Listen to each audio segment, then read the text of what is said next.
Bilasizmi, ayol kishi xirurg, ya'ni jarroh bo'lishi juda ham qiyin narsa deb bilaman. Chunki bizda mentalitetimizda ayollar asosan oila bekasi va bolaning tarbiyasi bilan ko'proq shug'ullanadi va tabiiyki ikki xil bo'lib tug'ish jarayonida uzoq muddat dekretda bo'ladi.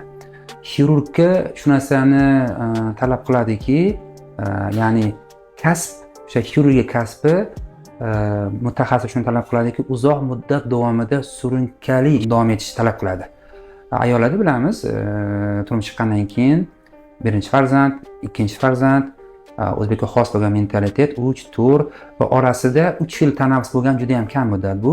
Ya'ni xirurgiyada uzoq muddat davomida bevosita operatsiya qilib yurish kerak va malaka oshirish kerak bo'ladi. Terapiyadan farqli ravishda.